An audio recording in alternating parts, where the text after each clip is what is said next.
La Cuaresma vuelve a invadir cada rincón de Isla Cristina. Nuestros altares de cultos vuelven a vestir sus mejores galas. El olor a incienso y a coca recién hecha se apoderan de cualquier esquina. Cuando los trajes de nazarenos nuevamente se acicalan, vuelven a mi mente aquellos benditos recuerdos ya señeros de una hermosa y bella Semana Santa ya pasada, en la que tuve el inmenso honor de ser tu pregonero. Sensaciones hasta el día de hoy inexplicables, momentos para los que faltan palabras al querer contarlos, instantes que se han quedado grabados en mi memoria y, sobre todo, una palabra que se apodera de mí cada vez que aquellos recuerdos invaden mi mente. Gracias. Gracias por tan inmenso honor. Gracias por las muestras de cariño. Gracias por tanto apoyo, por haberme ilusionado como a un niño. Gracias, mi pueblo cofrade. Gracias por confiar en mí. Gracias por todos esos momentos por lo que me hicisteis vivir. Gracias porque me visteis digno de contar la más grande historia de amor, la pasión de Jesús, su muerte y sobre todo su resurrección. Gracias por vuestro reconocimiento, por darme más de lo que es merecido, por regalarme una Semana Santa que jamás quedará en el olvido. Gracias, mi pueblo bendito. Gracias, mi tierra divina. Mil gracias a las hermandades y a los cofrades de Isla Cristina.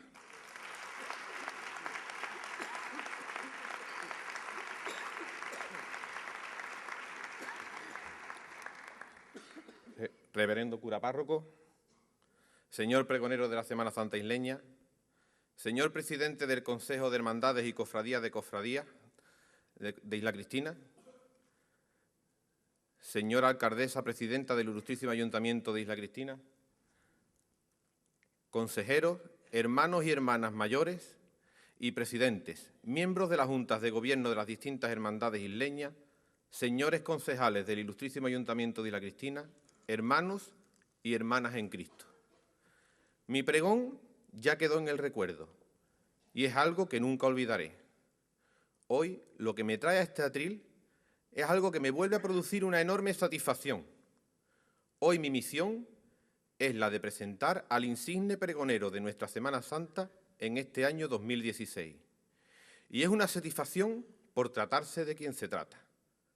Para ello, me vais a permitir que os cuente una pequeña historia que comienza en un rinconcito minero de la provincia de Huelva, Río Tinto. Allí, María Dolores, casada con un humilde trabajador de la mina llamado Carlos, da a luz a un niño el 13 de junio de 1974, festividad de San Antonio de Padua. A ese niño le pusieron por nombre Carlos Javier. A los 3 años más o menos, sus padres les regalan a Carlos un hermanito, al que llamaron Jaime. Los niños pasaron una infancia normal hasta que Carlos, entre juegos y travesuras, comienza a notar que su vida necesitaba algún cambio.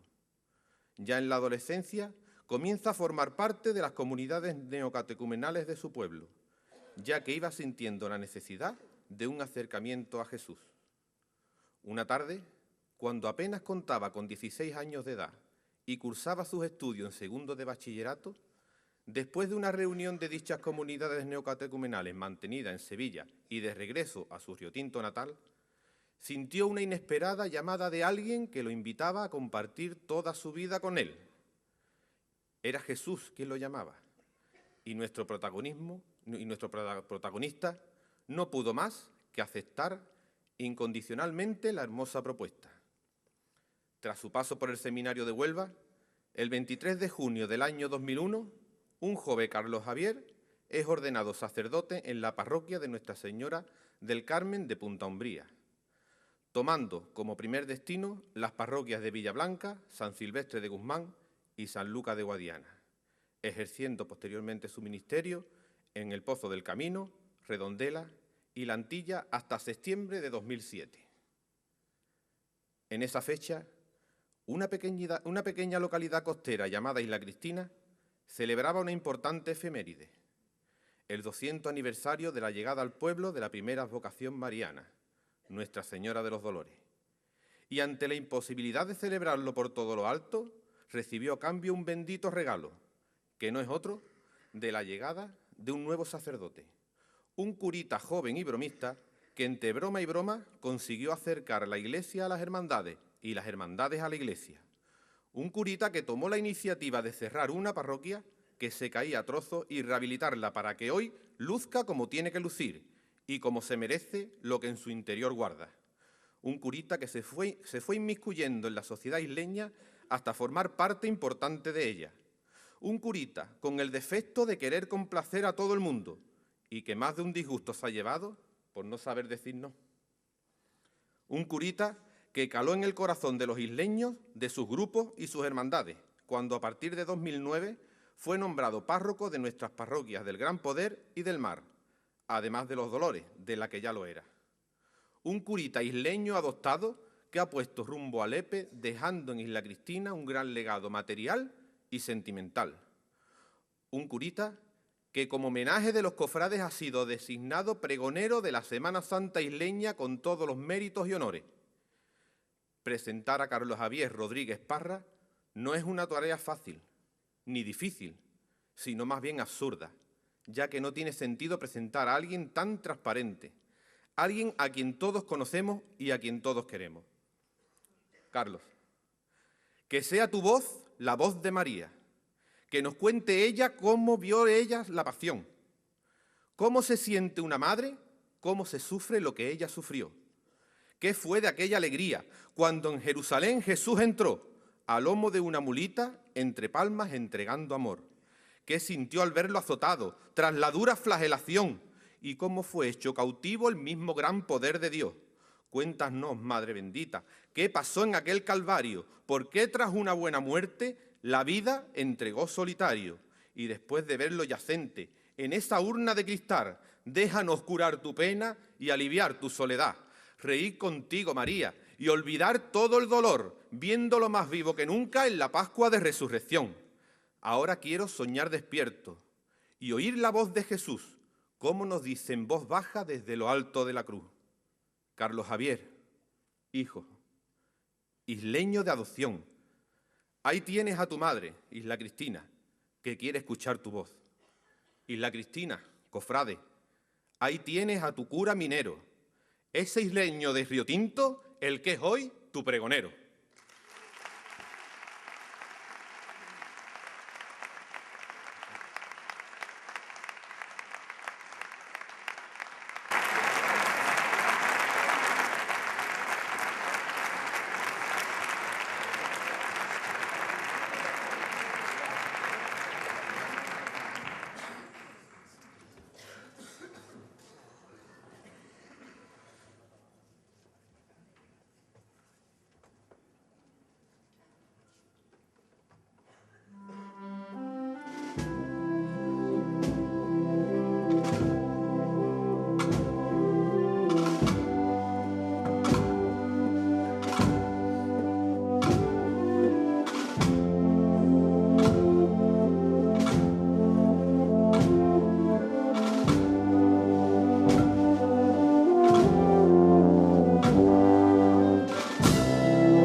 antes que mares y soles, antes que noches y días, antes que todos los tiempos, en Dios por siempre existías. Música eterna de Dios, su escogida melodía, su madre, su inspiración y su eterna poesía. Eres, Rosario, camino a seguir en cada instante, fortaleza del débil caminante, amor ardiente y paz que se comparte. Ruega, Madre y Virgen Santa, para mi pluma y mi garganta, del Santo Espíritu, su luz santa. Señor director espiritual del Consejo de Hermandades y Cofradías, señor presidente del Consejo y miembros de su Junta, señora alcaldesa del Ilustrísimo Ayuntamiento de Isla Cristina y miembros de la Corporación, hermanos mayores, presentador y pregonero del año pasado, hermanos todos. La verdad es que no sé para qué levanto la vista, porque no os veo a ninguno. Cómo no darte las gracias por tus palabras de presentación, Ramón. Espero haberme hecho digno durante estos últimos 8 años de cuanto bueno has dicho de mi persona. Gracias también a los miembros del Consejo de Hermandades y Cofradías por haber confiado en mi persona para este pregón y gracias igualmente a cuantos me honráis con vuestra presencia. Hermanos, he comenzado con unas palabras a la Santísima Virgen del Rosario, excelsa patrona de vuestro pueblo, Isla Cristina, y del mío, Río Tinto, para pedirle que interceda por mí ante el Espíritu Santo, de quien ella tan sobreabundantemente está llena, para que ilumine así sea un poquito al menos, pues no soy poeta, tampoco pregonero, y aunque acostumbrado a los púlpitos, en nada esta clase de atriles, pues eso, para que me ilumine aunque sea un poquito. Le he rogado a la Virgen que sea ella la que interceda, porque será ella quien nos dé el pregón. Pregón de Semana Santa le llamamos, y como tal, en él se entremezclan pasajes de la pasión de nuestro Señor con el anecdotario propio de semanas de pasión lejanas y cercanas que tantos de vosotros habéis vivido y compartido.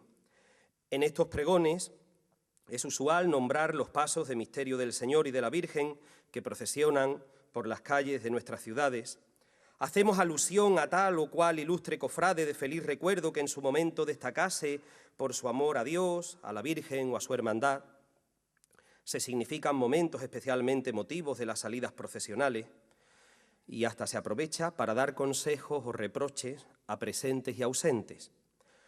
Lo propio en un pregón de la Semana Santa que habla de un lugar. Pero yo no he preparado un pregón sobre la Semana Santa de Isla Cristina, sino sobre la pasión del Señor. Por eso no irán a hablar de todo lo anteriormente reseñado, sino solamente de la pasión de nuestro Redentor, narrada a través de un diálogo entre mi persona y la Virgen Santísima, por labios de la Virgen, de nuestra Madre de la Soledad, pues comenzamos en la mañana del Sábado Santo, vamos nosotros a asistir a la pasión, viendo cómo la ha vivido, cómo la ha sufrido y sobre todo cómo la ha sentido la Madre del Nazareno. Vayamos pues. Sin esposo, porque estaba José de la muerte preso, sin padre porque se esconde, sin hijo porque estaba muerto, sin luz porque llora el sol, sin voz porque muere el verbo, sin alma ausente la suya, sin cuerpo enterrado el cuerpo, sin tierra que todo es sangre, sin aire que todo es fuego, sin fuego que todo es agua, sin agua que todo es cielo, son la mayor soledad que humanos ojos vieron. Y así te veo ahora, en esta mañana de sábado que llaman santo, a ti, María, acompañada por tu sola soledad, a ti vestida con negro atuendo de luto, a ti que hundes la mirada en tu regazo santo, aquel que fuera altar donde tu Hijo se hizo carne de tu misma carne. Esa carne que viles hombres de todos y cada uno de los tiempos le han arrancado para darle muerte. Cuéntame, Madre, que compartir tu amargura y dolores quiero. Acéptame la merced de soportar algo de tu carga, si con ello paz te entrego. Dime, Reina y Virgen de los ángeles, que saber quiero, por tu gran piedad, dónde, cómo, cuándo y por qué empezó este tormento. ¿De verdad es necesario, hijo mío, dar respuesta al por qué? Esa es la más sencilla de las respuestas. Por amor. Él todo lo hizo por amor. Mi hijo, que siendo más carne de mi carne que mi propia carne, nunca me perteneció. Siempre fue de su Padre del cielo y me fue otorgado como un maravilloso don para ser luego entregado, ofrecido y regalado. Recuerdo que dijo una vez: amar al prójimo como a sí mismo es mucho mejor que todos los holocaustos y sacrificios. Y también añadió: nadie tiene amor más grande que el que da la vida por sus amigos. Por eso se hizo a sí mismo sacrificio, porque el suyo era el amor más grande. Qué gran verdad que Dios es amor. Me preguntas, hijo, ¿dónde, cuándo, cómo empezó todo? Sí, lo recuerdo como si fuese ayer, y han pasado 33 años. Fue en el templo. José y yo llevamos al niño para ser consagrado y ofrecer por él, como está escrito en la ley del Señor, una ofrenda. Nosotros solo pudimos ofrecer un par de tórtolas, la ofrenda reservada a los pobres. Y aquí que ya en el atrio del templo, un hombre con fama de santo, a quien el Espíritu le había revelado que no moriría sin ver al ungido de Dios, Simeón, recuerdo que se llamaba, con lágrimas en los ojos nos pidió a su padre y a mí coger al niño. No entendíamos, pero no nos atrevimos a decirle que no. Con palabras entrecortadas por los sollozos y las risas, nos dijo que había venido esa mañana bajo el impulso irrefrenable del Espíritu de Dios, que acababa de sentir clara en su alma la revelación de la presencia del Mesías y que, en nuestro interior, José y yo ya lo sabíamos, era mi pequeño dormido entre mis brazos, aquel de quien hablaron los profetas, quien habría de salvar al mundo. Y una plegaria llena de amor elevó su voz a nuestro Dios. Ahora, Señor, puedes dejar a tu siervo irse en paz, porque mis ojos han visto a tu Salvador, a quien has presentado ante todos los pueblos, luz para alumbrar a las naciones y gloria de tu pueblo Israel. Lo confieso, hijo, yo atendía tanto o más que a sus palabras al temblor de sus ya ancianos brazos, temiendo por mi pequeño. Cosas de madre. Entonces me lo devolvió, nos bendijo a José y a mí y añadió: este está puesto para caída y elevación de muchos en Israel y como signo de contradicción, y a ti una espada te atravesará el alma. Aquí, hijo, aquí tienes el cuándo, el dónde y el cómo. No pude evitar un profundo estremecimiento al escuchar esas palabras, y desde ese mismo instante comprendí algo que años más tarde enseñé a mi niñito. Quien ama su vida la perderá, pero quien la pierda por Dios y por el reino la salvará. Y este habría de ser ya el camino sin retorno que mi hijo emprendería. Iglesia santa, esposa bella, sal al encuentro del Señor, adorna y limpia tu mirada y recibe a tu Salvador.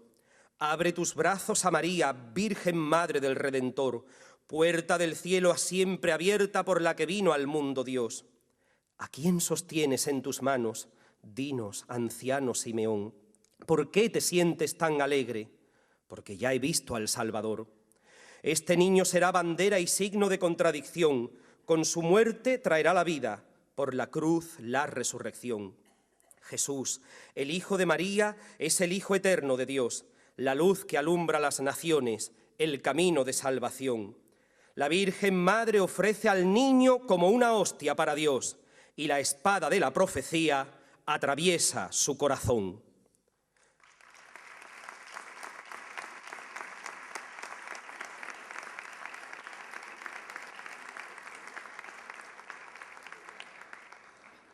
Cuando veáis que subo el tono es que me tenéis que aplaudir, ¿vale? Para los que aman a Dios, todo ocurre para su bien, me enseñó mi padre Joaquín. Y José y yo tuvimos que amar mucho para poder transitar por los caminos angostos y estrechos que Dios nos tenía preparado y que pronto empezó a desvelarnos. ¿Cuántas veces recitamos juntos el Salmo 23? Aunque pase por valle tenebroso, ningún mal temeré, porque tú vas conmigo, tu vara y tu cayado, ellos me sosiegan. Rezándolo estábamos en Belén, cuando se presentaron aquellos hombres venidos de Oriente que decían haber seguido una estrella hasta donde nos encontrábamos, estrella que señalaba al rey de Israel. Una vez más, como en el templo ante Simeón, todo comenzaba como bendecido por Dios.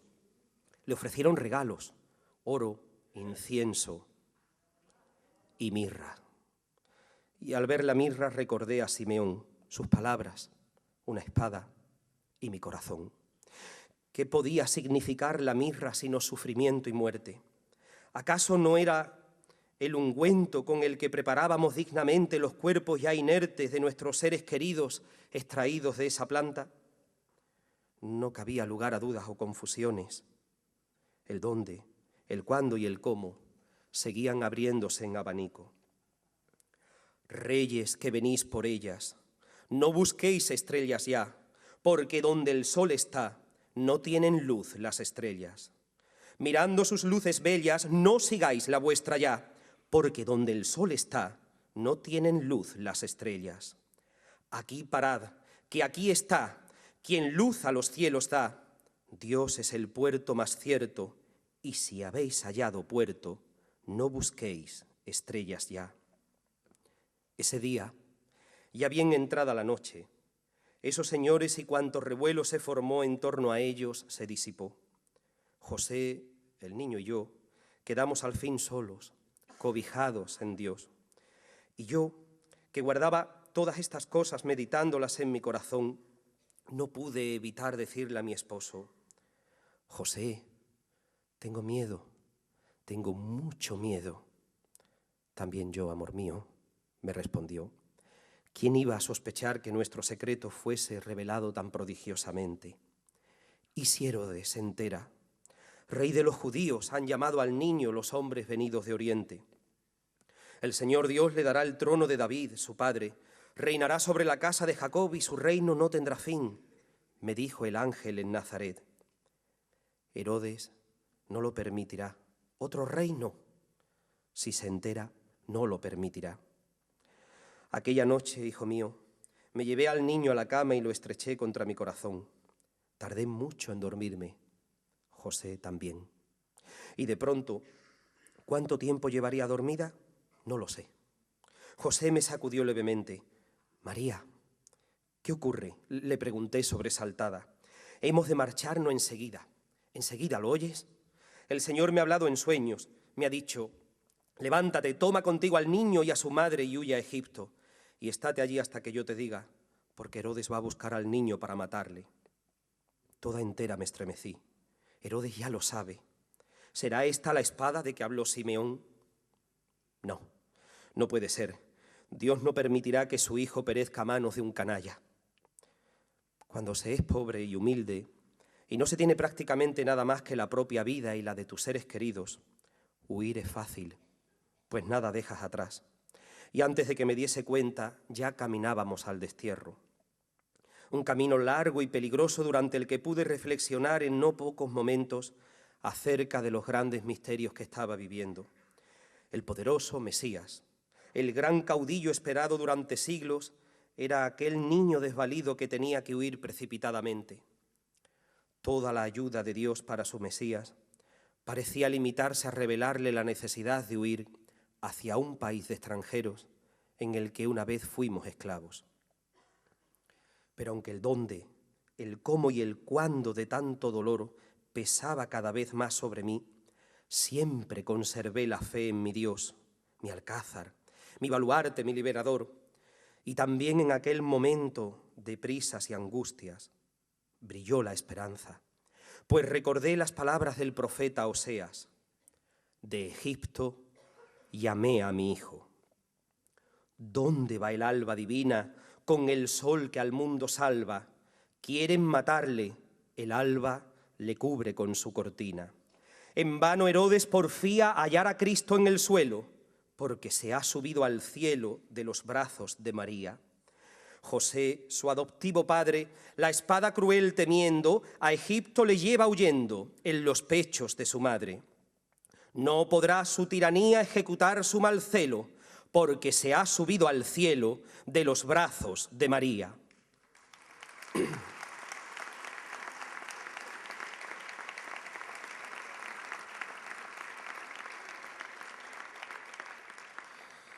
Fueron largos los años del silencio de Dios, primero en Egipto y más tarde en Nazaret. Pero durante esos largos años, llenos de felicidad y de duro trabajo, ¿quién se acordaba ya de las palabras del anciano Simeón?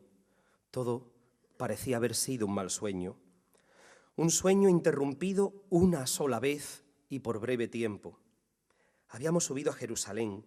Jesús ya había entrado en la edad adulta, según lo entiende nuestra ley. Y aunque para mí y para su padre seguía siendo nuestro niño pequeño. No sé en qué momento se apartó de nosotros, si fui yo o si fue José, pero lo que sí sé es que lo perdimos. 3 días. 3 días tardamos en encontrarlo. Estaba en el templo, disputando con los ancianos. Cuando lo vi, corrí hasta él y llorando lo cubrí de besos. ¿Por qué nos has hecho esto, hijo? ¿No sabías que tu padre y yo te buscábamos angustiados? Su respuesta me devolvió a la realidad. ¿Por qué os preocupabais? ¿No sabíais que yo tenía que estar en la casa de mi padre? Su padre era suyo y no mío, y un día lo reclamaría. Y ese día llegó. Primero marchó mi querido y bien amado José. Cuánto me amó y cuánto lo amé. Su vacío lo ocupó el amor a mi hijo, pero éste también partió. Su padre lo llamaba y su reino lo esperaba. ¿Qué podría hacer o decir yo? Repetir una vez más: he aquí la esclava del Señor, hágase en mí tu voluntad. Y el último velo cayó, y lo que Dios fue anunciando poco a poco se hizo diáfana realidad en esta semana de Pascua, que ya toca a su final. Todo comenzó este pasado domingo, y lo hizo como si Dios mismo se hubiera olvidado de aquella espada que anunciase Simeón, pues las multitudes que tantas veces habían acompañado a mi hijo estaban reunidas esperándole, enfervorizadas a la puerta de la ciudad. Jesús, el día antes, había pedido a 2 de sus discípulos que fuesen a buscarle un pollino. ¿Para qué lo quieres?, le pregunté. Mañana entraré en la ciudad montado en él, madre, me dijo. ¿Qué cosas tienes? Pero tú te has visto. Si vas a arrastrar los pies por el suelo, le decía yo con ternura y una amplia sonrisa mientras acariciaba su cara. Mujer, deberías conocer mejor las Escrituras, me dijo mientras se alejaba para acariciar el burrito que acababan de traerle. Y entonces recordé las palabras del profeta Zacarías. No temas, hija de Sión, mira que viene tu rey montado en un pollino de asna. Ahora sí, para bien o para mal, el momento había llegado. Mi hijo lo llamaba su hora. Jerusalén y sus alrededores estaban llenos de peregrinos puestos a celebrar la Pascua, y el ambiente festivo que lo impregnaba todo fue intensificándose conforme nos alejábamos de Betania. Una muchedumbre que no sabía calcular se había ido agrupando a ambos lados del camino, saludando, vitoreando y reconociendo a mi hijo como el profeta de Galilea. Los que formábamos su grupo más íntimos estábamos maravillados. Cientos, quizás miles de peregrinos de toda Judea, de la Perea y hasta de Galilea, parecían haberse vuelto repentinamente locos. Muchos hombres se despojaban de sus mantos y los extendían sobre el polvo del sendero para que el borriquillo pasase por encima de ellos.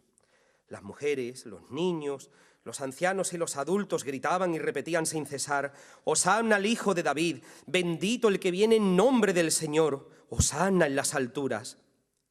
Espontáneamente, muchos cortaron ramas de olivo y palmas de las palmeras que se encontraban al borde del camino.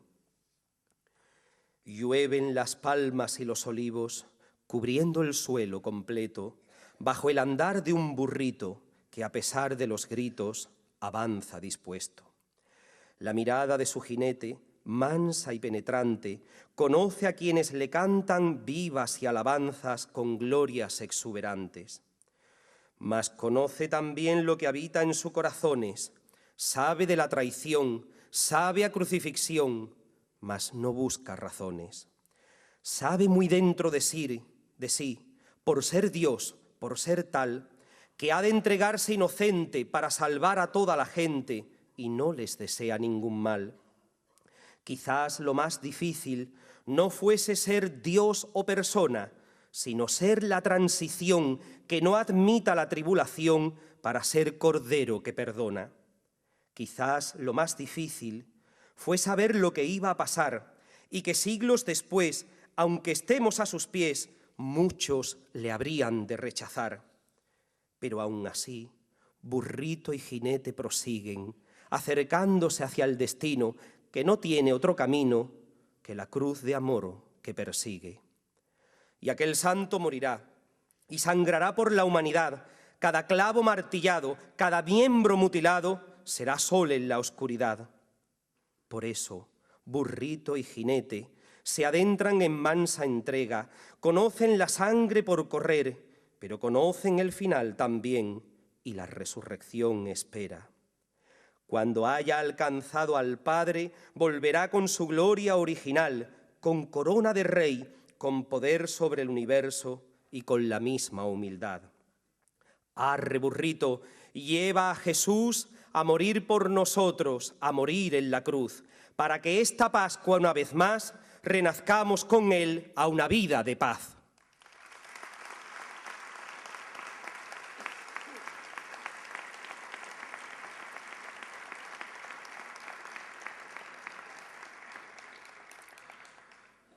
No pude evitar estremecerme al ver aquello, y no solo porque como madre me sintiese orgullosa de los parabienes que recibía mi hijo, sino porque como hija del Dios Altísimo comprendía cuanto allí sucedía.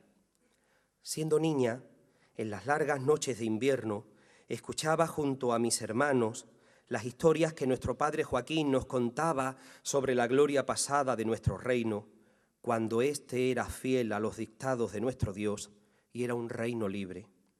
Recuerdo a mi padre contándonos cómo los reyes entraban a tomar posesión de Jerusalén y el reino el día de su unción. Entraban cabalgando por las puertas de la ciudad, mientras los notables tendían sus mantos a los pies de su caballo, para con ello significar que ponían sus personas a los pies del rey. La gente sencilla salía al encuentro del rey con ramas de olivo en las manos en señal de obediencia y acatamiento, y la escolta real le acompañaba con palmas en señal de su regio poder. Y eso era lo que estaba sucediendo ante mis ojos. Mi hijo estaba entrando en la ciudad como rey, como el Mesías rey prometido a mi pueblo. ¿Dónde estaban ahora las amenazas y la orden de captura del Sanedrín que habíamos oído? ¿Quién se acordaba de ellas? Pero antes de completar su entrada en la ciudad, mi hijo mandó girar hacia el Monte de los Olivos y, llegando a media altura del mismo, se apeó de su cabalgadura y, contemplando la ciudad, su semblante cambió. Ahora había en él una extrema gravedad.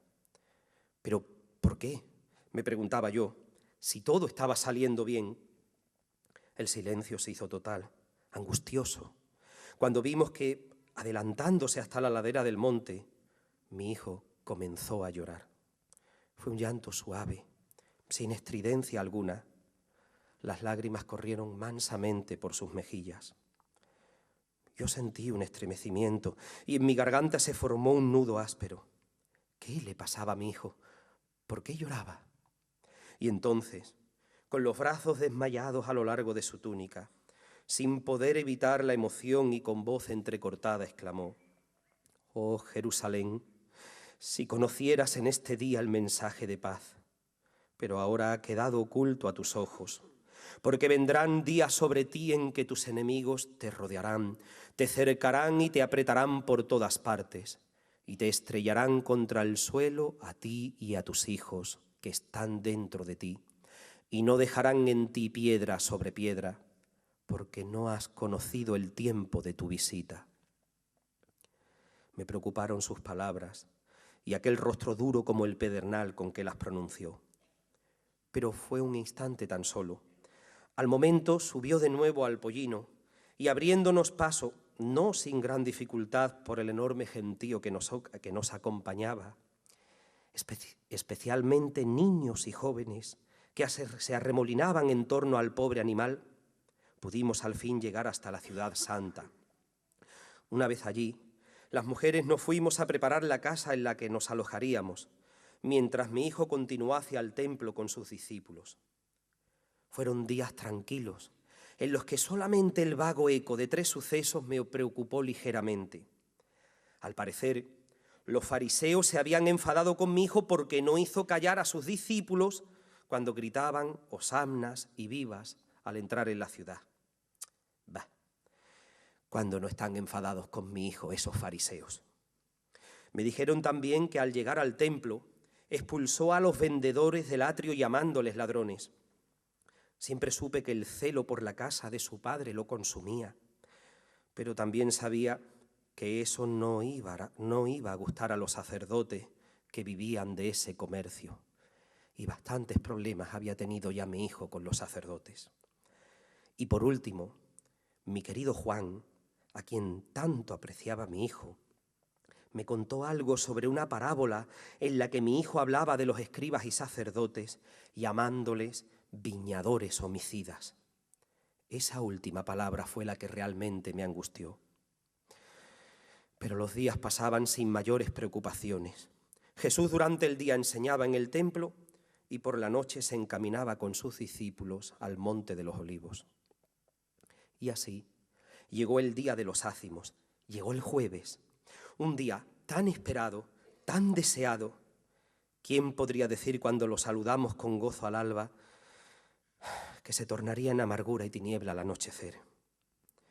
Cuando atardecía ya estábamos todos en casa de José de Arimatea preparados para la cena pascual. Mi hijo subió con sus discípulos a una estancia en la parte superior. Yo y el resto de las mujeres que nos acompañaban nos quedamos con la familia de José en la estancia inferior. Juan me ha explicado esta mañana, quizás para consolarme hablándome de mi hijo ya perdido, que durante la cena mi hijo les lavó los pies uno por uno, como los esclavos hacen en la casa de los señores ricos, que les dejó con ello un ejemplo y un mandamiento: amaos los unos a los otros. Algún problema me cuenta que tuvo con Pedro, el bueno aunque tosco Pedro, que no quería dejarse hacer tal cosa por mi hijo, aunque al final, como siempre, cedió. En Juan se grabaron las palabras de mi hijo: ¿comprendéis lo que he hecho con vosotros? Vosotros me llamáis el Maestro y el Señor, y decís bien, porque lo soy. Pues si yo, el Maestro y el Señor, os he lavado los pies, vosotros también debéis lavaros los pies unos a otros, porque os he dado ejemplo, para que también vosotros hagáis como yo he hecho con vosotros. Te dije, hijo, que Él todo lo ha hecho por amor. Ahí lo tienes. Solamente manda una cosa, y esta es amar. Me pregunto si los que crean en Él comprenderán que solo esto importa, y amando se harán dignos de su sacrificio. Su sacrificio. Qué lejos estábamos de saberlo, y eso que no dejó de anunciárnoslo tantas y tantas veces. Pero esa noche no dejó lugar a dudas, pues tomando el pan de la alianza, pronunció la acción de gracias y lo dio a sus discípulos diciendo: tomad y comed todos de él, porque esto es mi cuerpo que será entregado por vosotros. Haced esto como mi memorial. Luego tomó el cáliz y dijo: tomad y bebed todos de él, porque este es el cáliz de mi sangre, sangre de la alianza nueva y eterna, que será derramada por vosotros y por todos los hombres para el perdón de los pecados. Así tú, pastor amado, en la noche de la cena, con tus amados discípulos, la Pascua legal celebras. Y antes de abrazar la cruz, tan inmenso amor nos muestras, que nos das tu cuerpo y tu sangre, tu alma y tu vida entera. Quedando sacramentado bajo de especies diversas, te nos das como alimento que a nuestras almas sostenga. Y es la llama de tu amor tan encendida e intensa que en dulce y estrecho lazo unes el cielo y la tierra.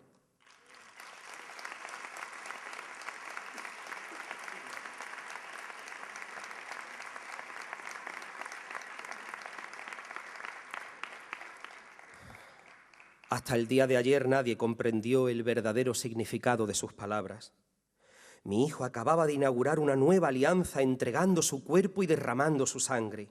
Lo hizo verdaderamente, aunque lo hiciera a través de unas especies significativas para nosotros los hebreos. Al día siguiente, ese sí, al día siguiente lo haría en su propio ser físico. Algo pasó luego porque Jesús se turbó en su interior y dijo: en verdad os digo que uno de vosotros me entregarán. Juan me asegura que en ese momento ninguno llegó a comprender el alcance de aquellas palabras, que estaban confusos, que pensaban que mi hijo, una vez más, hablaba en parábolas o con un sentido meramente metafórico. Aunque sí hubo un discípulo que lo entendió bien, Judas. Judas, que participó de la alianza, Judas que mojó de su plato, Judas que comulgó de su cuerpo y de su sangre. ¿Te das cuenta, hijo? Sí, madre. Y como bien sé que ningún reproche ha de salir de tu bendita boca, déjame que al menos por un instante sea yo quien me lamente por Judas. De tanto Judas que comulga y se da golpes de pecho a diario con una mano, mientras con la otra señala incriminatoriamente a sus hermanos. De tanto Judas que revestido con prendas sacerdotales consagra, mientras es capaz de profanar lo más sagrado y a los más sagrados cuando violenta toda inocencia. De tanto Judas que ocupa en misa los primeros lugares para postergar en el último rincón de su corazón a los más menesterosos. De tanto Judas que exige a Dios que constantemente le lave sus pies, mientras altanero no es capaz de inclinarse ante nadie para lavar los ajenos. De tanto Judas y de tantos Judas. No, hijo, no pienses ni hables así. Recuerda que la alianza de mi hijo, que su sacrificio lo ha sido y será precisamente para los Judas del mundo. No necesitan médicos los sanos, sino los enfermos, dijo una vez. El reino que la sangre de mi hijo ha traído no es para los ricos, que ya han recibido su consuelo, ni para los que están hartos, pues llegará un día en que pasarán hambre. Tampoco para los que ríen ahora, pues tendrán aflicción y luto. Ni mucho menos para aquellos de quienes todos puedan hablar bien, porque eso solo se puede hacer de los falsos profetas. Tú, recuerda, que mi hijo dijo que este reino es para los pobres de espíritus, para los mansos, para los que lloran, para los que tienen hambre y sed de la justicia, para los misericordiosos, para los limpios de corazón, para los que trabajan por la paz, para los perseguidos por causa de la justicia, para todos los que no cuentan, los que son descartados y como apestados de Dios, para todos los Judas del mundo, especialmente para ellos, pues Dios ha escogido a lo débil y a lo necio de este mundo para confundir a los fuertes y a los sabios. Si mi hijo murió por todos, lo hizo con más amor por Judas que por ningún otro, pues nadie necesitó más de su amor que él. Tras marchar Judas y terminar la cena, las mujeres nos fuimos a descansar mientras mi hijo marchó con Pedro, Santiago y Juan al otro lado del torrente Cedrón, a un huerto al que solían ir cada noche allá en el Monte de los Olivos. Yo no pude retirarme más angustiada. Antes de partir con los tres, se acercó a mí y me abrazó contra su pecho. Me besó en silencio y acarició, como solo él sabía hacerlo, mis cabellos. Y entonces me susurró: ánimo, madre, no te dejaré del todo, volveré. Es mi hora, nuestra hora. Es necesario nuestro dolor para que ellos vivan. Así lo ha dispuesto el Padre y yo lo acepto. ¿Lo aceptas tú también?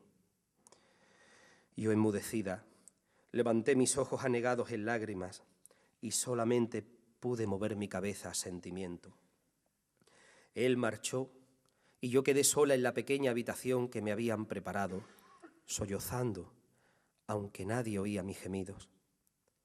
Estaba sola. Cuando perdí a mi niño en Jerusalén, por lo menos tenía a José. Ahora, sola, sé que él camina hacia la muerte. Oh Señor, si al menos me hubiese sido dado morir con él, pero no. Tiene que apurar el cáliz de su pasión. Es su hora. Y mis manos se crisparon sintiendo en mis entrañas nuevamente la espada de Simeón. Sentada en el lecho empecé a recordar mi vida, mis desposorios con José, el ángel de la Anunciación, Belén, los largos años de Nazaret. Le recordaba niño, adolescente, joven, sus primeros balbuceos, la tarde aquella en que me reveló su divinidad. Traté con los recuerdos de fortalecer mi ánimo. Sabía que esto tenía que llegar. Desde la Anunciación había aceptado la plena solidaridad con la suerte del hijo que se me regalaba al menos por un tiempo, pues Dios había de reclamar lo suyo y un día necesitaría la sangre de su hijo para redimir a Israel y al mundo. Pero soy madre y rompí a llorar de nuevo. Muy tarde me venció el sueño, pesado como un sopor amargo. Pasaron horas lentas como siglos y al fin cantó el gallo. Se acercaba el amanecer y de repente me espabiló un ruido de pasos nerviosos y voces semiapagadas. Me levanté y escuché con ansiedad. No había soñado, no. Eran ruidos y voces de verdad. Salí de mi habitación y allí en la sala de al lado estaban Pedro, Santiago y Juan. Pedro lloraba. Todos volvieron a mí sus ojos y Pedro, al verme, escondió su rostro entre las manos y rompió en sollozos. ¿Qué ocurre? ¿Qué le ha pasado a mi hijo?, pregunté desde la puerta con la voz ronca y los ojos inundados por las lágrimas. Juan se acercó cariñosamente a mí. Nada dijo, pero sus ojos lo decían todo. Entonces, Pedro cayó a mis pies gimiendo como un niño. Fui yo, gritaba con voz entrecortada. Yo le traicioné, yo no le defendí. Yo, cobarde, miserable, he negado a tu hijo, madre. Lo van a matar. Le hemos dejado solo. Hemos huido como perros dejándole en manos de esas sabandijas y de ese maldito traidor. Yo me incliné para levantar a Pedro, que seguía llorando con el rostro hundido en tierra. Él se resistía, pero yo estreché su cabeza contra mi corazón. Pedro, hijo mío, yo le negué cobardemente. Como lo predijo él, no tengo perdón de Dios. Sí, hijo mío, tienes perdón de Dios y de Jesús, y mi perdón también. Pero ¿cómo ha sido? Ellos me contaron que llegaron al huerto de Getsemaní y mi hijo se apartó de ellos como a un tiro de piedra, que se puso a orar, pero que su oración fue distinta. Les dijo que sentía pavor y angustia, y cayendo de rodillas con el rostro vuelto hacia la tierra, él, que siempre oraba en pie y mirando al cielo, mirando hacia su Padre, oraba ahora para que, si era posible, pasase de él esa hora. Y decía: Abba, Padre, todo te es posible, aparta de mí este cáliz, pero si para esto he venido al mundo, para esta hora, Padre, glorifica tu nombre. Finalizado el cántico y la cena, hacia Getsemaní se encaminaron. Las sombras de la noche enmascararon los rostros henchidos de pena. Llevaban de tristeza su alma llena, juntos para orar quedaron. Pedro, Santiago y Juan lo acompañaron. Empezaba la condena. Se alejó de ellos pálido, afligido, de enojo se postró la frente en tierra y elevó al Padre bueno su plegaria. Estaba atribulado, decaído, y su materia, que a existir se aferra, pedía su razón originaria. Jesús meditaba brutalmente herido, rasgado por contrarios sentimientos, de olvido o redención, sus pensamientos viajaban de gloria a oprobio, está aturdido. Pedro, Santiago y Juan ya se han dormido, y Cristo les reprende sus tormentos, las causas de profundos sufrimientos, son vileza del hombre redimido. Ruega al Padre le exima del martirio, le aparte el cáliz portador de la cruz, le salve de la muerte y la ignominia. Suda sangre, abrumado en su delirio, y dice al recibir de Dios la luz: haré tu voluntad y no la mía. bajo el anciano olivo, con horror, al cruento final, al sacrificio, de rodillas, humilde, es su cilicio, apurar el cáliz del dolor. No hará su voluntad porque es amor, y su carne, rebelde ante el suplicio, enrojece su arcilla, el edificio, que sufrirá su cruz de vencedor. Estalla la liturgia del perdón, es carmesí holocausto al trasvenarse, será mártir por todos sus hermanos. Es la primera sangre de pasión, es el alto precio, y al donarse, abre a los hombres la salvación. Ellos me juran, por lo más sagrado, que aunque estaban medio dormidos, escucharon una voz que venía del cielo y que dijo: lo he glorificado y volveré a glorificarlo. Era como si un ángel lo confortara, pero su agonía parecía no tener fin. Pobre hijo mío, y sumido en agonía insistía más en su oración. Y entonces lo vieron. Su sudor se hizo como gotas espesas de sangre que caían por su rostro hasta tierra. Luego se acercó a ellos y dirigiéndose a Pedro le dijo: ¿no habéis podido velar una hora conmigo? Velad y orad para que no entréis en tentación, porque el espíritu es fuerte, pero la carne es débil. Por segunda vez se alejó de ellos y volvió a orar diciendo: Padre mío, si esta copa no puede pasar sin que la beba, hágase tu voluntad. Cuando volvió a ellos les pidió que se levantasen, porque ya estaba cerca el que lo iba a entregar. Y todavía estaba hablando cuando se presenta Judas, y con él gente con espadas y palos, de parte de los jefes de los sacerdotes y de los escribas y ancianos. Al frente, Judas. Judas, que lo entregó con un beso. ¡Con un beso! Termina la oración con que te ofreces para sufrir martirio por las almas, y el pueblo va a prenderte con garrotes y espadas. Sale medroso Judas a tu encuentro, mas tú ya le esperabas, y acercándose a ti te da ese beso, símbolo de traición para el que ama. Salve, Rabí, saluda el buen amigo, y al momento te apresan los infieles. Permaneces tranquilo, le dices: ¿a qué vienes? Pero él no te responde, es su misión y tiene sus saberes. De esta forma lo escrito se cumplió, y abrazarás tu cruz hasta la muerte.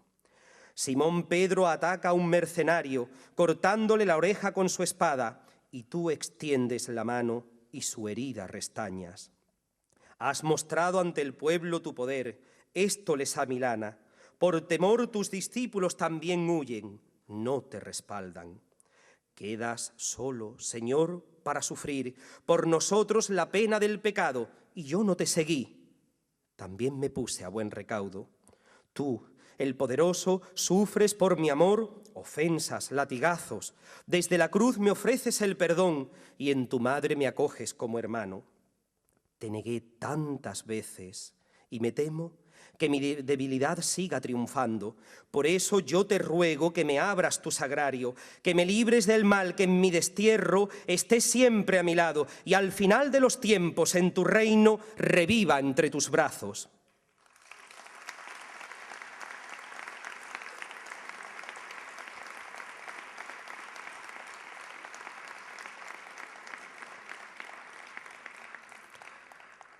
Ahora que todo ha pasado, he podido ver y acariciar el cuerpo de mi bien amado hijo, todo lleno de heridas y cicatrices, pero ninguna más sangrante, ninguna más profunda, ninguna más dolorosa y cruel que la que ese beso dejó en su mejilla. La espada, el palo, el látigo y la lanza de los enemigos hendieron su bendita carne, pero el beso de aquel a quien tuvo por amigo fue el único capaz de traspasar su alma. No hubo beso más falso ni herida más profunda. Esa fue la gota más amarga de un cáliz cuyo amargo contenido no había sino empezado a probar. Como a un salteador lo trataron y huyendo los suyos lo dejaron solo. Verdaderamente aquella era su hora y la del poder de las tinieblas. Cuando terminaron de contarme lo que sucedió en el huerto, les pregunté angustiada: ¿dónde lo tienen ahora? En casa del sumo sacerdote, dijo Juan, vengo de allí. El Sanedrín lo condenó anoche a muerte por declararse Mesías. Fue allí donde le negué, se lamentó Pedro, 3 veces y ante su propia cara. Tranquilo, Pedro, le dije acariciándolo. Juan me cogió las manos y con una sonrisa que no podía esconder la más honda de las tristezas me dijo: esa sentencia es nula mientras no la confirme el gobernador romano. Marchamos hacia el palacio de Caifás y llegamos justo a tiempo para ver la llegada de un pelotón de legionarios enviado por Pilato, a quien se había ya notificado su prendimiento para hacerse así cargo de su traslado al pretorio y evitar tumultos. Llegados al pretorio, esperamos a que el gobernador apareciese. El tumulto no hacía más que crecer y en medio de él, aguantando insultos, salivazos y empujones, mi propio hijo. Cuando al fin salió el pretor al balcón, preguntó: ¿qué acusación traéis contra ese hombre? Ellos, que odiaban a aquel romano y cuanto representaban, respondieron secamente: si no fuera un malhechor, no te lo habríamos entregado. Pilato sonrió con ironía, seguramente para pisar su orgullo. Bien, pues entonces tomadle vosotros y juzgadle según vuestra ley. A nosotros no nos está permitido quitar la vida a nadie, respondieron. Y comenzaron a llover acusaciones calumniosas contra mi hijo, todas falsas. Creo que el gobernador se dio cuenta y llamó a mi hijo. Sentí renacer en mí la esperanza. No lo llamaría para condenarle. Para eso no era necesario más que un leve movimiento de su mano. Si lo llamaba, tendría que ser porque quería liberarle. Tras hablar juntos, Pilato se dirigió a cuantos allí estábamos y dijo solemnemente que no hallaba delito alguno en él. Pero ellos gritaban con más fuerza. En el tumulto de voces sonó la palabra Galilea, y entonces el gobernador preguntó si mi hijo era Galileo. Puesto al tanto, lo remitió a Herodes, que se encontraba en la ciudad. No pudimos estar presentes en aquel momento, pero me han contado que Herodes se regocijó en extremo porque desde hacía mucho tiempo estaba deseoso de verle, pues había oído decir muchas cosas de él y esperaba verle hacer algún milagro. Me dicen que le preguntaba con mucha palabrería, pero que Jesús no respondió nada. Cansado de su silencio, Herodes y su guardia se burlaron de él y colocándole una capa de púrpura, se burlaron. Y otra vez ante Pilato: pobre hijo mío, zarandeado sin descanso de un lugar a otro, ¿cómo vinieron a mi memoria aquellas palabras suyas? Hasta las zorras tienen madriguera, pero el Hijo del Hombre no tiene dónde reposar la cabeza. Y tuve que asistir a una nueva humillación, ver cómo la turba, convenientemente aleccionada, prefería la libertad de un asesino antes que la de aquel que tan solo unos días atrás aclamaban como Mesías. ¿Cuántos de los que entonces gritaban «Hosanna» gritaban ahora «Crucifícale»? ¿Cuántos de los que entonces le vitoreaban ahora callaban? ¿Cuántos de los que aquel día le acompañaban ahora le habían dejado solo? ¿Cuántos de sus discípulos, cuántos de los que llevarán su nombre, cristianos, harán lo mismo a lo largo de los siglos? Vestidos con sus mejores trajes, tal vez ya no tengan mantos que arrojar a su paso, con palmas, o tal vez sean varas en sus manos, y por ramo de olivo una medalla que cuelgue del pecho, hagan lo mismo. Vitorearlo con fervor y devoción cuando majestuoso entiendan que con ellos camina por las calles de ciudades futuras, quizás no más que lo que dure una carrera, y olvidarlo y vivir como si no lo conocieran, una vez descabalgado de allá en donde lo subieran. Y soltaron a Barrabás, y a Jesús lo mandó azotar con la promesa de soltarle. Atado de manos, con sus pies esposados, cual peligroso reo, mi Señor es procesado. Ante Poncio Pilato, sacerdotes y príncipes te acusan de sus leyes haber quebrantado. Reo de muerte es, te señalan, por devolver el aliento a los muertos, aclarar la vista a los ciegos, destapar los oídos sordos y a los postrados dar movimiento. Crucificad al blasfemo, al Cristo, al Hijo de Dios, al Rey eterno, por decir ama a tus enemigos, por expulsar demonios, por perdonar pecados, por limpiar leprosos, por amar amigos. Pilato te manda azotar, aunque culpa alguna no ha de encontrar. Expertos verdugos en el arte del flagelo, con sus herramientas en mano, dispuestos ya están. Uno tras otros 1000 azotes te llueven, los brazos del látigo a tu cuerpo se adhieren. Sobre tu ser desnudo se incrustan sus hierros, desgarrando la piel desprenden tu carne, abriendo de sangre canales fieros. Mírate, Jesús, cómo te han dejado. La sangre que escurre te tiñe de rojo. Tu cuerpo sin rasgos humanos está ya desfigurado. Oh bendito cuerpo martirizado. ¿De dónde sacas tus fuerzas? Jesús, dime quién te sostiene, ¿por qué has aceptado de las manos del Padre beber este cáliz amargo? ¿Qué esperas de los hombres si te han vendido y abandonado, te niegan, te traicionan, te han herido y sacrificado, que antes de que actuaran ya los habías perdonado? Y a pesar de todo, mueres por ellos. ¿Qué clase de amor es el tuyo, Jesús, que no entiendo, que has iniciado un andar que al Calvario te ha de llevar? En la cruz la muerte te espera, allá tu Dios te recogerá, y del Padre en sus manos los hombres serán perdonados. La flagelación es un castigo público, y aunque mi corazón se hiciera jirones viendo el sufrimiento de mi hijo, tenía que estar allí. Él debía verme y saber que su madre seguía junto a él, que su dolor era el mío y que si su sangre llegaba a regar el suelo, mis lágrimas no lo harían menos. Con horror vi a 2 legionarios que sostenían en sus manos 2 fragrum o látigos cortos. De uno de ellos partían 3 correas de unos 40 o 50 centímetros cada una, armadas en sus extremos de sendo pares de astrágalos o tabas de carnero. El otro verdugo acariciaba los anillos de hierro de su plumbata, del que salían 2 tiros de cuerdo, provistas de un par de bolitas de plomo en cada punta. Uno de los legionarios intentó soltar las ligaduras de las muñecas de Jesús, pero habían sido dispuestas de tal forma que, tras varios e inútiles intentos, tuvo que echar mano de su espada, cortándolas de un tajo, de tan encarnadas que las tenía. Una vez desatado, le desposeyeron del manto púrpura, retirando a continuación su amplio ropón. Con la misma violencia le despojaron de la túnica. Sus ropas cayeron sobre uno de los charcos de orín de las caballerías. Por último, lo descalzaron. Un legionario le obligó a inclinarse, con lo que sus cabellos cayeron sobre su rostro, ocultando sus facciones por completo y privándome de poder acompañarle siquiera con la mirada. En mitad de un silencio ensordecedor, uno de los legionarios levantó su flagrum de triple cola, lanzando un terrible latigazo sobre su espalda, al tiempo que cantaba el primero de los golpes. Unus.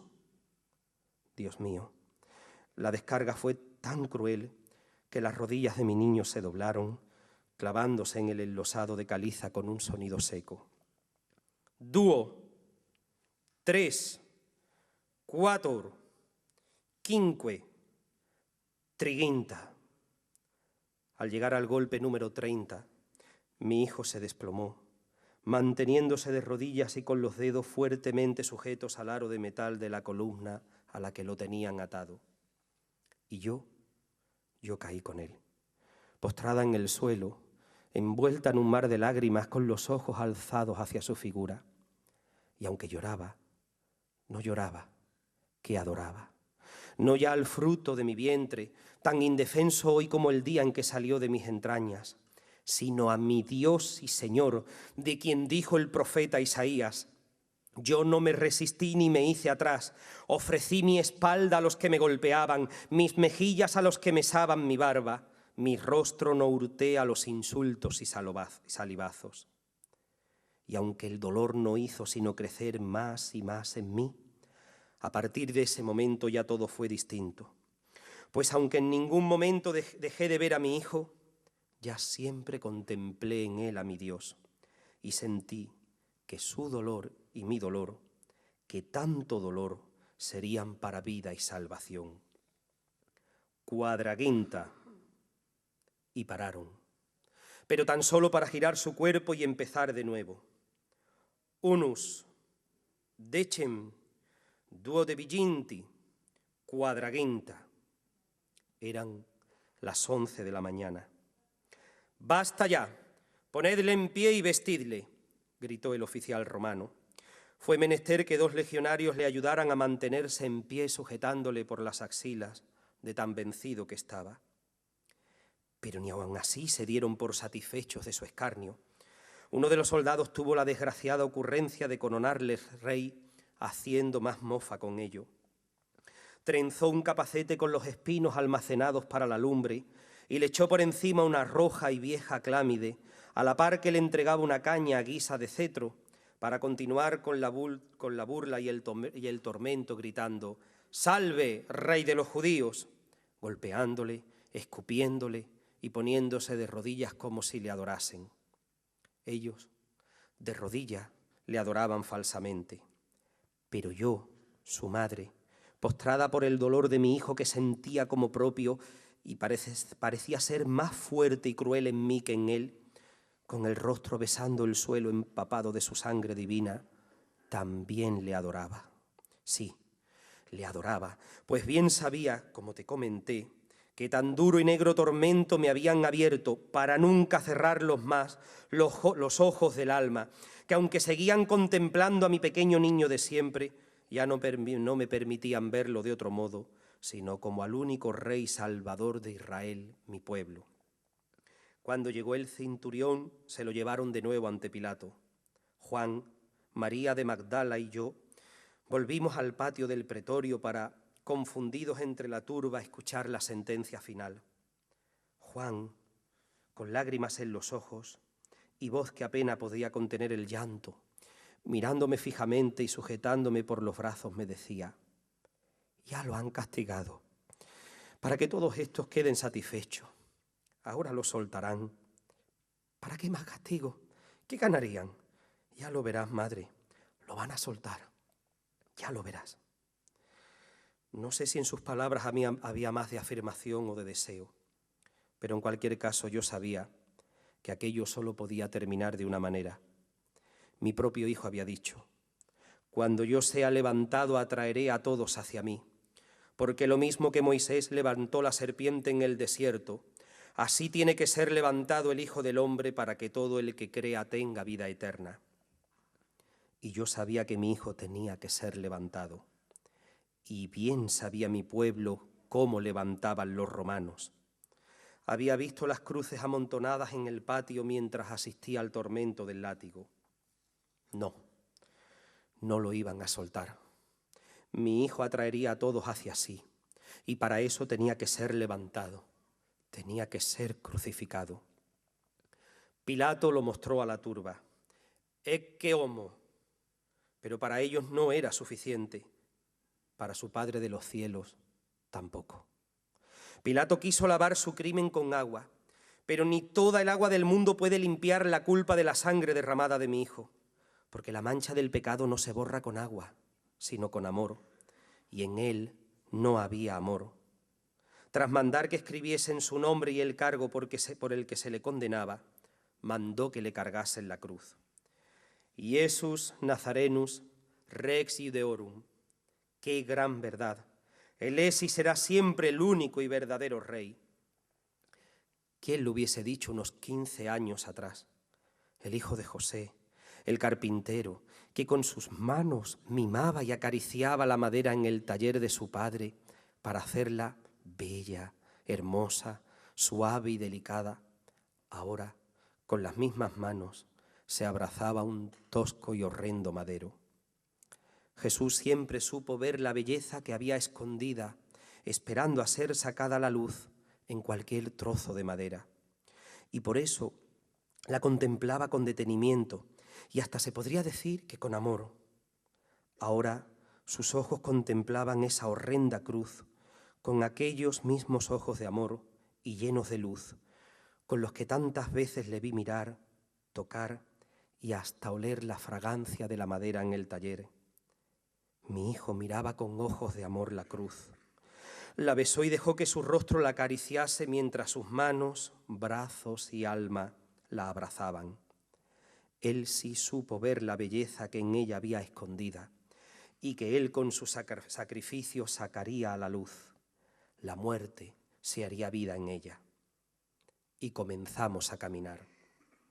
Mi hijo delante y junto a él 2 malhechores. Detrás y a los lados, curiosos, que miraban con intriga lo que pasaba, pero a los que no les importaba por qué ni a quién le pasaba. Indiferentes, que seguían sus caminos ocupados en sus quehaceres.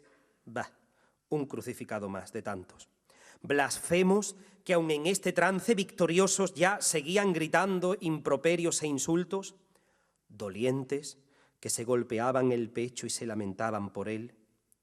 Nosotros, Juan, el discípulo a quien tanto amaba, María de Magdala, la más fiel de todas, mi prima, la de Cleofás, que siempre estuvo ahí, y yo que abrazaba un madero invisible más pesado aún que el de mi hijo, y cuya carga por no poder aliviarle la suya me estaba matando a mí también.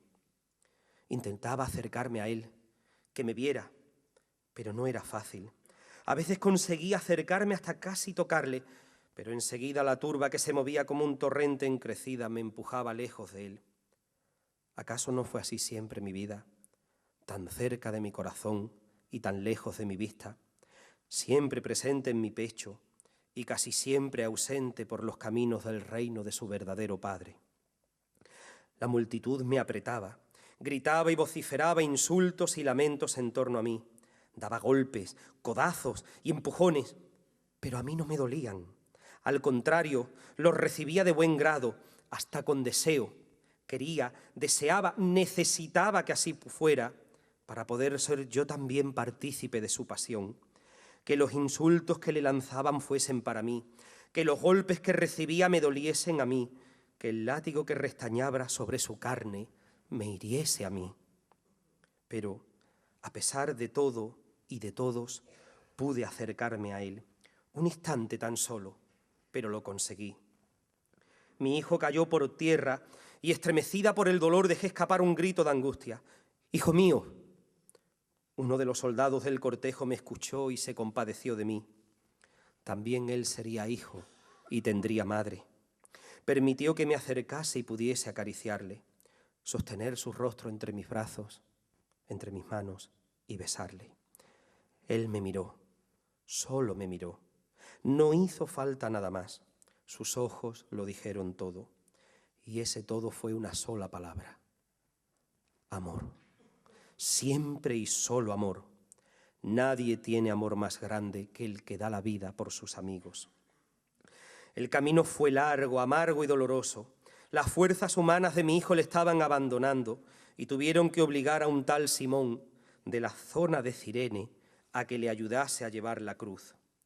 Y los 3, con sus brazos y manos, mi hijo bendito, a su lado Simón el de Cirene, y tras ellos yo, con las manos de mi alma, llevamos la cruz hasta la cima del monte Gólgota.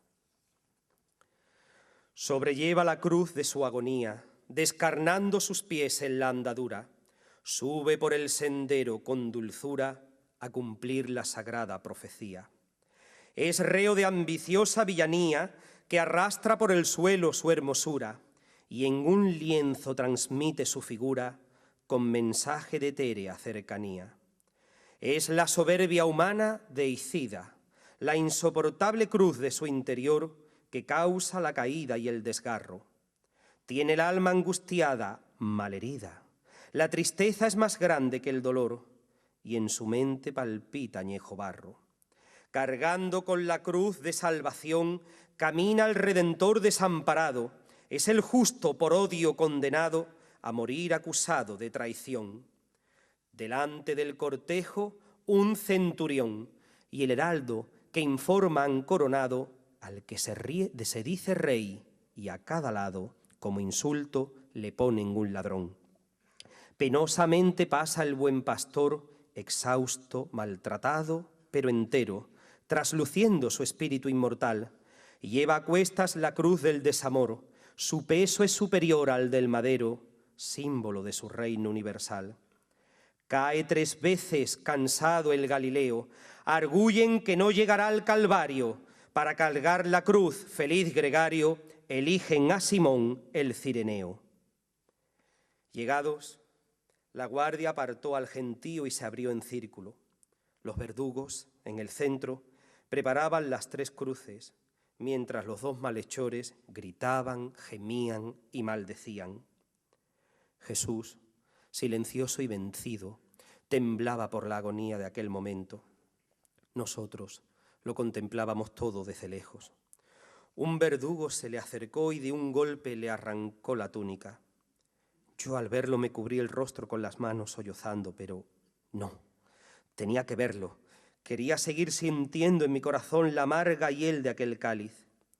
Y él tenía que verme, saber que aunque casi todos, hasta sus discípulos, le habían abandonado en esa hora, yo, su madre, yo seguía allí, que nada ni nadie podría apartarme de él, que hasta la muerte y más allá de ella, en la eternidad que nos aguardaba, siempre estaríamos unidos. Antes de que casi me diese cuenta, mi hijo ya se encontraba tendido sobre el madero vertical echado en tierra. Un martillo se alzó y sonó un golpe duro, sordo, luego otro y otro. Se hizo el silencio en la multitud y su exclamación de dolor llegó hasta mis oídos y traspasó todo mi ser. Después fueron clavados la otra mano y los pies. Juan y Salomé me sostenían temiendo que me pudiese desvanecer de un momento a otro. Pero yo, en pie, seguía mirando y sentía cómo los clavos se adentraban en la piel de mi alma. Dicen que en cierto museo hay un cuadro de la cruz que representa a Jesús cuando fue crucificado. Y allí, de rodillas postrado, está un ángel que examina a la corona de espinas con que él fue coronado. Mira triste y asombrado la faz mustia y ensangrentada que, abatida y lastimada, por esa corona ha sido. Y el ángel que no ha sentido nunca el dolor lo ve extraño, sin comprender nota el daño del mártir que así ha sufrido. Y dice asombrado, ¿por qué viéndole tan dolorido, tanto ha padecido el Hijo de Dios amado? Y le responde otro alado, porque es espejo de amor de nuestro Dios y Señor para el hombre que ha pecado. Fueron clavados también los otros 2 reos. Los verdugos manipularon con cuerda dentro del círculo de los soldados y comenzó la penosa tarea de izar las cruces. Iban alzándose contra el cielo azul aquellos 3 árboles de muerte. El silencio era absoluto. Crujieron las maderas. Se oyeron los alaridos y blasfemias de los malhechores. El cuerpo sangrante de mi hijo se estremecía y de pronto escuchamos su voz que decía: Padre, perdónalos, porque no saben lo que hacen. Lo van a matar. Lo están matando y él se acuerda de sus verdugos solo para pedirle a su padre que los perdone. Jesús los reconoció culpables. Si no lo fueran, no pediría el perdón para ellos. El mundo no conoce el perdón. Sé implacable con tus enemigos, decían los romanos. El perdón es una cobardía. Ojo por ojo y diente por diente. Es la ley del talión que todo el mundo practica. Y sin embargo, el perdón, que es el amor en su máxima expresión, es más fuerte que todo eso. Mi hijo los ama perdonándolos y lo hace porque no saben lo que hacen. Pero que no saben lo que hacen, hijo mío. Pero si aquella mañana de primavera, cuando te presentaste delante de Juan el Bautista y te bautizó en el Jordán, se abrieron los cielos sobre ti y apareció el Espíritu Santo, y el pueblo entero oyó la voz de tu Padre del cielo que decía: Este es mi Hijo muy amado, en el que tengo puestas mis complacencias, escuchadle. Que no saben lo que hacen, pero si te han visto caminar sobre las aguas. Que no saben lo que hacen, Pero si fueron 5.000 hombres, sin contar mujeres y niños, los que alimentaste con unos pocos panes y peces que se multiplicaron milagrosamente entre tus manos, que no saben lo que hacen. Pero si hasta tus discípulos se estremecieron de espanto cuando te pusiste en pie en aquella barca azotada por la tempestad e increpando al viento y a las olas pronunciaste una sola palabra, «Calla», y al instante el mar embravecido se calmó. Que no saben lo que hacen. Pero si en todas las aldeas y ciudades por las que pasaste has devuelto la vista a los ciegos y el oído a los sordos, si expulsaste demonio delante de todo el pueblo que te aclamaba y quería proclamarte rey, que no saben lo que hacen. Pero si en medio de ellos están aquellos 10 leprosos y una sola palabra tuya, quiero, bastó para que sanasen, que no saben lo que hacen. Pero si la muerte se humillaba ante ti, si te han visto devolver la vida a la hija de Jairo todavía en su lecho de muerte y al hijo de la viuda de Naín cuando lo llevaban al cementerio, si te acercaste hace apenas unos días al sepulcro de tu amigo Lázaro, que llevaba ya 4 días enterrado y putrefacto, y no invocando a Dios, sino con tu propia y exclusiva autoridad le diste la orden soberana, Lázaro, yo te lo mando, sal fuera. E inmediatamente el cadáver corrompido se presenta delante de todos lleno de salud y de vida. Y lo vieron todos. ¿Cómo pudiste decir, hijo mío, que no sabían lo que hacían? El hombre, todo hombre, también aquellos hombres que le clavaron a la cruz, es y son imagen de Dios. Y Dios es amor. Por eso cuando el hombre se aparta de Dios, cuando equivoca su camino, hijo mío, ciertamente cae en la más oscura de las tinieblas y deja de ser el mismo para, privado ya de libertad y discernimiento, ser solo una pálida y errada caricatura de sí mismo que no sabe ni lo que hace ni para qué vive. Y mi hijo lo sabía. Por eso pidió el perdón para ellos y para los hombres de todos los tiempos, cuando se sintió en su carne cosida con clavos el golpe brutal de la cruz al hundirse en el hoyo sobre el que fue clavada. Este es el perdón de Dios, de un Dios que en la cruz clavados tiene ya por los pecados de todos los pecadores y de tanto abrirlos de amores los brazos descoyuntados. 3.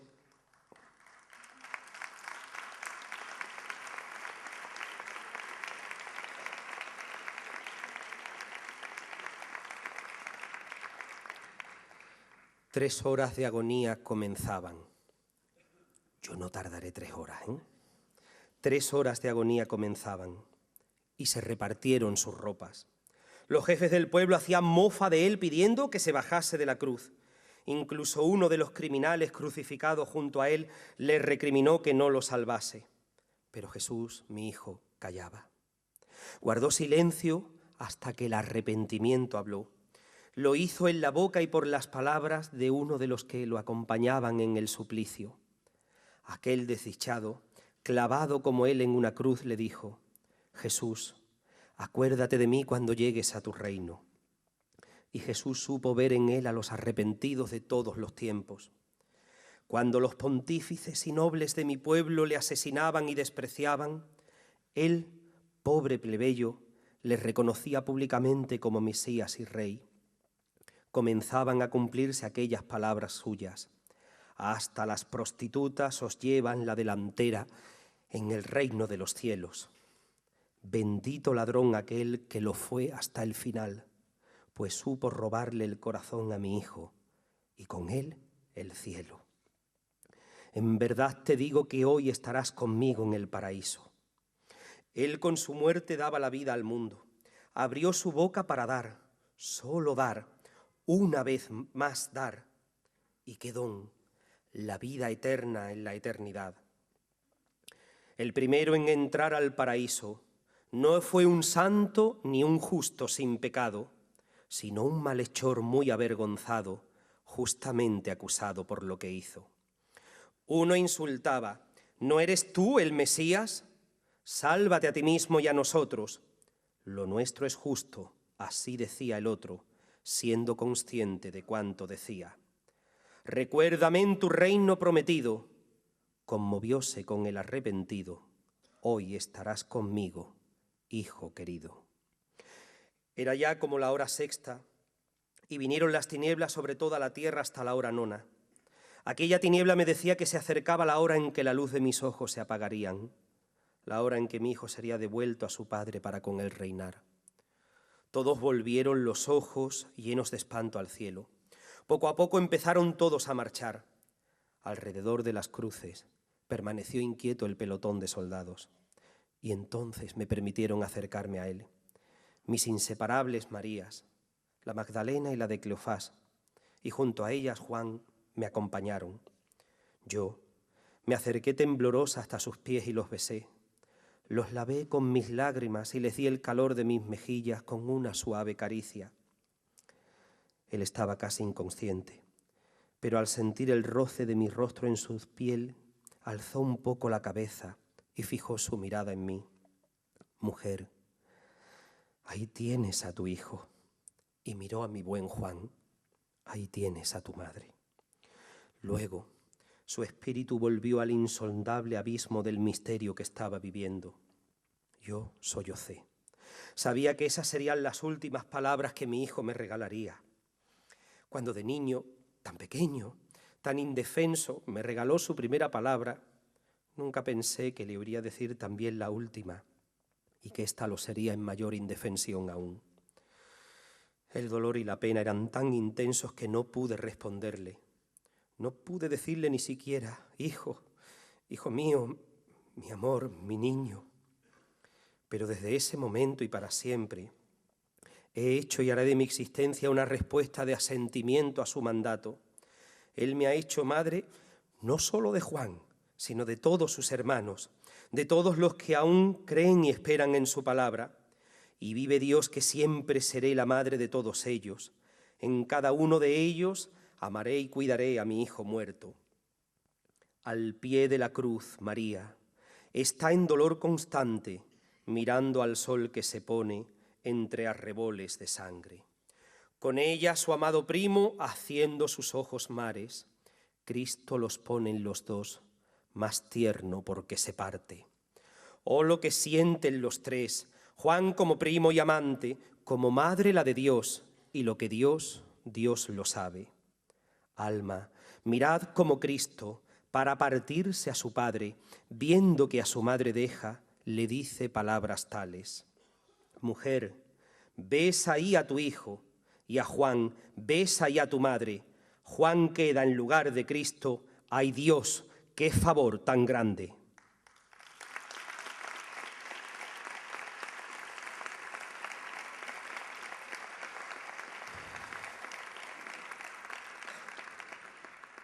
No sé cuánto tiempo pasó. El dolor me tenía como ausente, pero un grito suyo me devolvió a la realidad. Dios mío, ¿por qué me has abandonado? No podía ser. Dios, su padre, no podía abandonarle. Era imposible. ¿Acaso mi hijo había perdido la fe en él? Menos aún. Entonces, ¿por qué decía que le había abandonado? Al dolor que yo sentía se unía ahora la confusión y el miedo. Si mi hijo dejaba de esperar, si dejaba de creer, ¿qué me quedaba a mí? No podía ser. Tenía que haber alguna explicación. Y entonces recordé las palabras del Salmo 21. Dios mío, ¿por qué me has abandonado? Te queda lejos mi clamor, el rugido de mis palabras. Dios mío, de día clamo y no respondes. También de noche no hay silencio para mí. Mas tú eres el santo que moras en el santuario de Israel. En ti esperaron nuestros padres, esperaron y tú los liberaste. A ti clamaron y salieron salvos. En ti esperaron y nunca quedaron defraudados. Pero yo soy un gusano, no un hombre. Vergüenza del vulgo, asco del pueblo. Todos los que me ven de mí se mofan. Tuercen los labios, menean la cabeza. Se confió a Dios, pues que Él le libre, que le salve, puesto que le ama. Sí, tú del vientre me sacaste, me diste confianza a los pechos de mi madre. A ti fui entregado cuando salí del seno. Desde el vientre de mi madre tú eres mi Dios. No andes lejos de mí, que la angustia está cerca. No hay para mí socorro. Novillos innumerables me rodean, toros de Basán me cercan, abren contra mí sus fauces, leones que desgarran y rugen.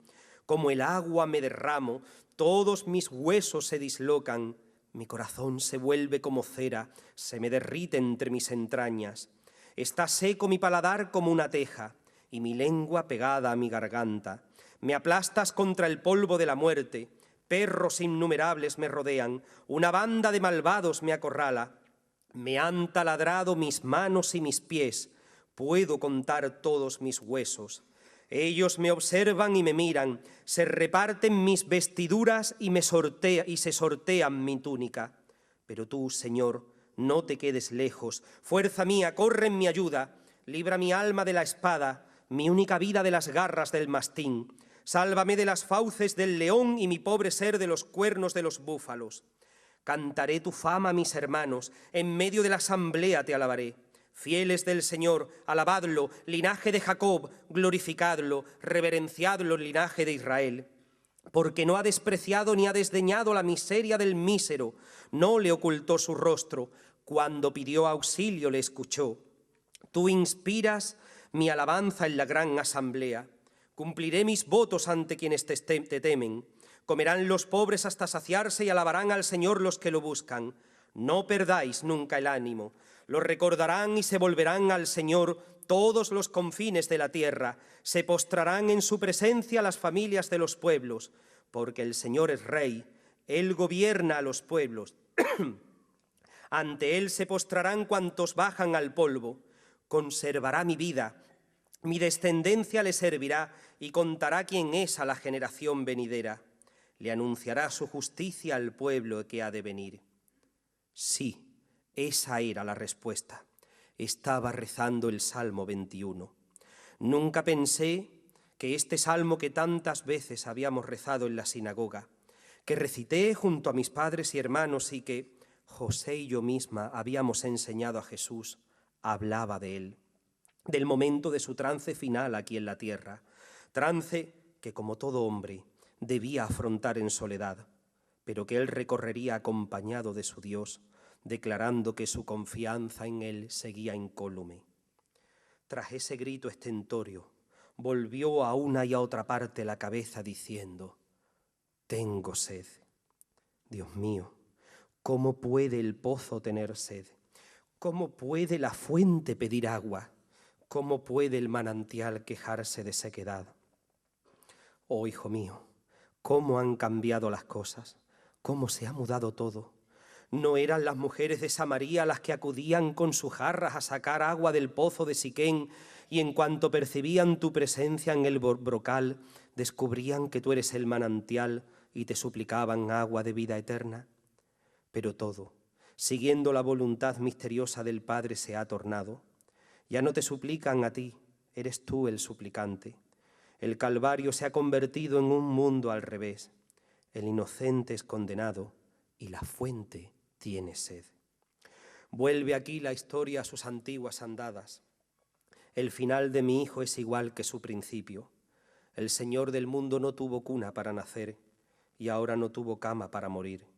Desnudo me nació, desnudo se me murió. El que calmó las aguas embravecidas no tiene una gota para mojarse los labios. Pero, ¿de qué tiene sed? ¿Acaso de agua? Sí, seguro que en un mar de ríos tu cuerpo se desangra, pero no solo de agua, sino también de amor, de misericordia, de humanidad, de caridad, de clemencia, de compasión, de piedad, de perdón. De todo ello está la vida del hombre seca. De todo ello tuvo mi hijo sed, pues todo aquello le fue negado y arrebatado. Uno de los soldados clavó una esponja en una caña de hisopo y empapándola en una mezcla de agua y vinagre, posca, llaman a esa bebida los romanos, le pasó la esponja por los labios a mi hijo. Viendo Jesús que todo ya comenzaba a acabarse, «Sed tengo», dijo, «que tiene sed de que el hombre se salve». Corrió un hombre y puso luego a sus labios celestiales en una caña una esponja llena de hiel y vinagre. En la boca de Jesús pones hiel, hombre. ¿Qué haces? Mira que por ese cielo de Dios las palabras salen. Advierte que en ella puso con sus pechos virginales un ave su blanca leche, a cuya dulzura sabe. Apenas sí se mojó los labios y susurró: todo está cumplido.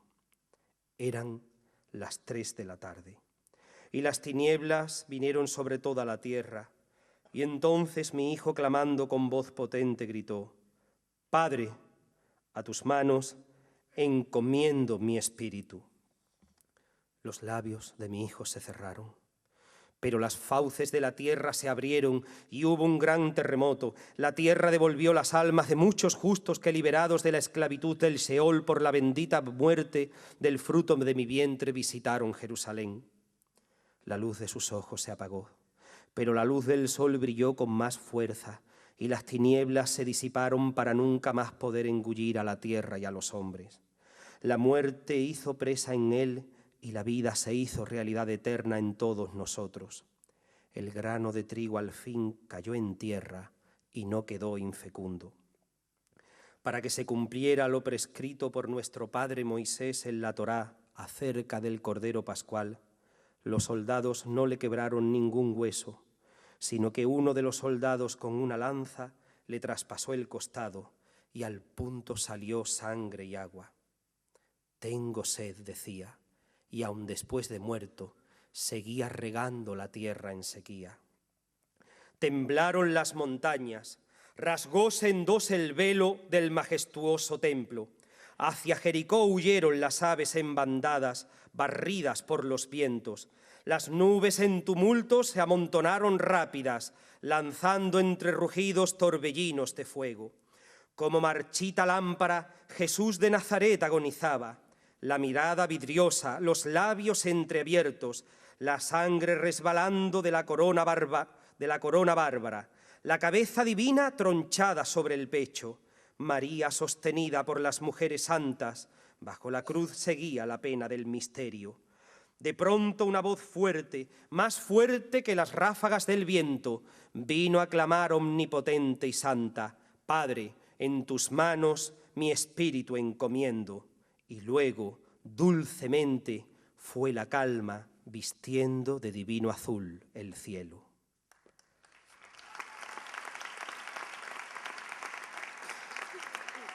Gracias.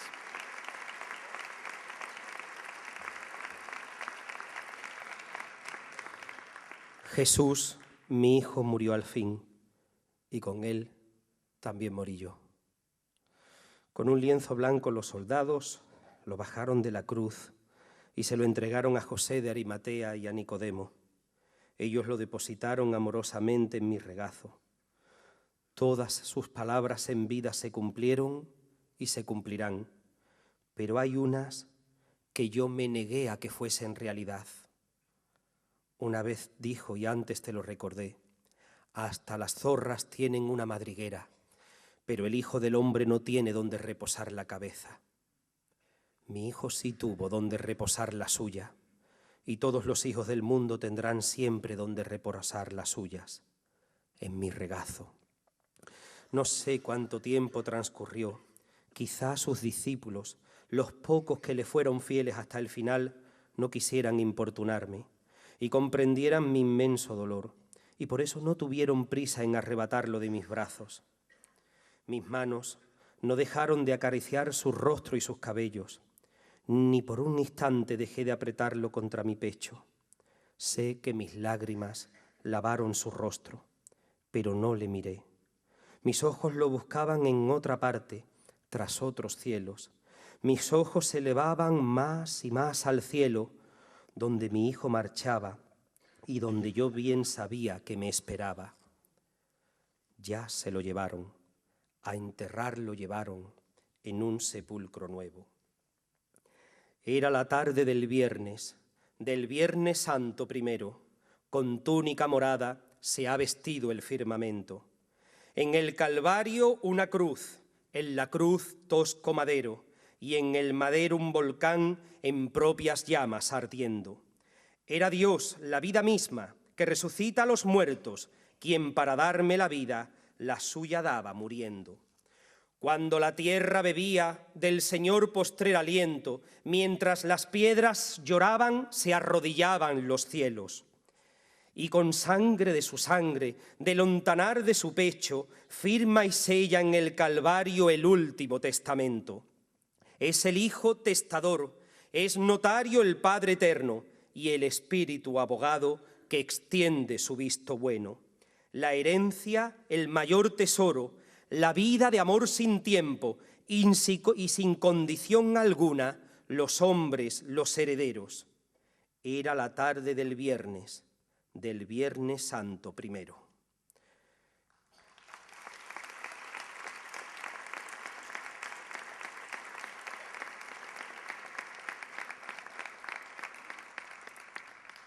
Ya marchó y de mi lado lo arrancaron. Por eso, si ya no tengo el consuelo de poder acariciar, de tenerlo entre mis brazos y a sus manos besar, que ya no me llamen María, que me llamen Soledad. Y ahora yo espero sola, pero espero. Espero que se cumplan sus palabras. Yo soy la resurrección y la vida. Quien cree en mí, aunque muera, vivirá, y el que está vivo y cree en mí no morirá para siempre. Dentro de poco el mundo ya no me verá, pero vosotros me volveréis a ver, porque yo vivo y vosotros viviréis. Y de nuevo veréis al Hijo del Hombre sentado a la derecha del Todopoderoso y venir entre las nubes del cielo. Nadie me quita la vida, soy yo quien la da. Tengo poder para darla y poder para recobrarla. Por eso espero, porque yo sé que el sepulcro no será su morada, que tiene una casa en los cielos, que la muerte no puede retener a la vida, que solo ha marchado para luego venir a recogernos, que será efímera su partida y que un día yo, tú y todos lo veremos. He dicho. Qué largo.